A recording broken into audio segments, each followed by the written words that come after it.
అందరికీ నమస్కారం. నిన్న జరిగిన కర్నూలు బస్ యాక్సిడెంట్లో దాదాపు 19 మంది సజీవ దహనమయ్యారు. ఇది చాలా హృదయ వికారమైన సంఘటన. వారికి, వారి కుటుంబ సభ్యులకు ప్రగాఢ సంతాపం తెలుపుతూ వారి ఆత్మశాంతి కలగాలని కోరుకుంటున్నాను. అయితే ఇక్కడ జరిగిన సంఘటన బట్టి చూస్తే ప్రతిసారి ఇలా సంఘటన జరిగినప్పుడల్లా ప్రభుత్వం కానీ, వాళ్ళు కానీ, మీడియా అంతా ఒక హడావిడి చేసేసి ఒక రోజు, 2 రోజులు, 3 రోజులు, 4వ రోజు మర్చిపోతున్నారు. మళ్ళీ యథాతథమే జరుగుతున్నది. కాబట్టి ప్రభుత్వం చొరవ తీసుకొని, మీడియా చొరవ తీసుకొని నెక్స్ట్ టైం ఇలా కాకుండా ఏం చేస్తే బాగుంటుందని ఆలోచించండి దయచేసి. ఎందుకంటే మనం బ్రతుకున్న వాళ్ళం కాబట్టి మనకు బాధ ఏర్పడదు. కానీ వాళ్ళు సజీవ దహనమైనంటే ఎంత ఘోరమైన పరిస్థితి. ఒక్కసారి ఆలోచించండి ప్లీజ్. అందరూ ఆలోచించాలి. ఇది చనిపోయిన వాడు ఎలాగో చనిపోయాడో వాడికి ఎక్స్గ్రేషన్ ఇచ్చేసాం అయిపోయిందనే సమస్య కాదు. కానీ వాడు ఎంత నరక యాతన అనుభవించాడో ఒక్కసారి ఆలోచించండి దయచేసి. ఇలాంటి మళ్ళీ పునరావృతం కాకుండా కఠినమైన చర్యలు తీసుకోవాలి. ఏం చేయాలి ఏంటి అనేది అందరికీ తెలిసిన విషయమే. దానికి పర్మిషన్ ఇచ్చేటప్పుడు దానికి సరైన సేఫ్టీ ఉందా లేదా అనేది ఖచ్చితంగా ప్రభుత్వం తెలుసుకొని ఇవ్వాలి. అలా లేకుండా ఇవ్వడం వల్ల ఇప్పుడు 19 మంది చనిపోయారు, మిగతా వాళ్ళకి గాయాలైపోయాయి, కొంతమంది బ్రతికారు. ఇప్పుడు వాళ్ళ పరిస్థితి ఏంది? వాళ్ళ కుటుంబానికి ప్రభుత్వం ఎక్స్గ్రేషియా ఇచ్చేసింది మనిషికి ఒక 5 లక్షల చొప్పున.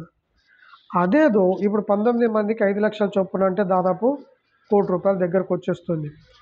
మిగతా దానికి కాలిపోయిన బస్సు ఎక్స్పెన్సివ్, మిగతా వాళ్ళకి దెబ్బ తగిలిన ఎక్స్పెన్సివ్, అప్పుడు జరిగిన సంఘటనకు సంబంధించిన ట్రాన్స్పోర్ట్ ఇవన్నీ కలుపుకుంటే దాదాపు ఒక ₹3 కోట్ల ఖర్చు అవుతుంది.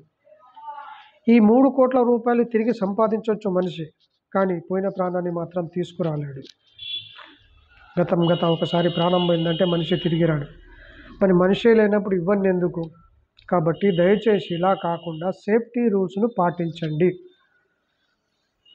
ట్రాఫిక్ పోలీస్ కానివ్వండి, ఆర్టీఓ కానివ్వండి, గవర్నమెంట్ కానివ్వండి, సేఫ్టీ రూల్స్ పాటిస్తే కొంతలో కొంతవరకైనా ఇలాంటి యాక్సిడెంట్లు కాకుండా ఉంటాయి. జరిగేదేదో జరుగుతుంది, పోయేదేదో పోతుంది అంటే అది వాస్తవం, అందరికీ తెలుసు. కానీ జరగకుండా ముందు జాగ్రత్త ఉండాలని చెప్తున్నాను. అంటే దాని అర్థం ఏంది? చేతులు కాలాక ఆకులు పట్టుకుంటే లాభం ఏంటి? అదేదో ముందే పట్టుకుంటే చేతులు కాలే కదా, అదే చెప్తున్నాను.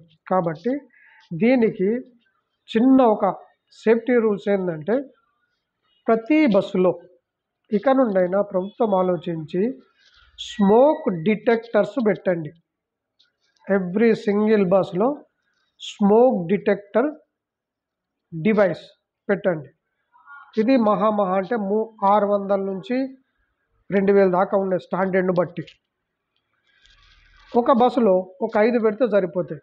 చివరిలో మధ్యన 2, డ్రైవర్ దగ్గర 1, 5 పెడితే ఏమాత్రమైన బస్సులో స్మోక్ వస్తే ఇమీడియట్లీ అలారం వస్తుంది. అలారం వచ్చిన వెంటనే మిగతా వాళ్ళంతా అలర్ట్ అయిపోతారు. బస్సును పక్కకు పెట్టేసి డ్రైవర్ అందరినీ అలర్ట్ చేసేసి మిగతా వాళ్ళందరినీ దించేస్తారు. ఆ తర్వాత జరగవలసింది ఏది జరుగుతుంది? బస్సు కాలిపోతుందా చేతుందా తర్వాత విషయం, కానీ ప్రాణాలు మాత్రం సేఫ్గా ఉంటాయి. ఇప్పుడు ఇచ్చే ఈ ₹3 కోట్ల నష్టానికి బదులుగా ఒక బస్సుకు అది ఖర్చు పెడితే 5 అంటే ఎంత అవుతుంది? దాదాపు మంచి అంటే ఒక ₹5,000 ఖర్చు, లేదా ₹10,000.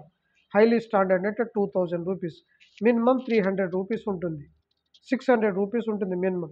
ఈ స్మోక్ డిటెక్టర్లు దయచేసి ప్రతి బస్సులో పెట్టండి. కనీసమైనా కొంతవరకైనా ఇలాంటి ప్రమాదాలు జరగకుండా ఉండడానికి ఉంటుంది, ప్రాణాలు కాపాడిన వాళ్ళం అవుతుంది. కాబట్టి దయచేసి ప్రభుత్వము, ఆర్టీఓ, తర్వాత రోడ్ ట్రాఫిక్ వాళ్ళు కూడా ఇన్స్పెక్షన్ చేసి ఇది పెట్టండి. సర్వే జన సుఖినో భవంతు. స్వస్తి.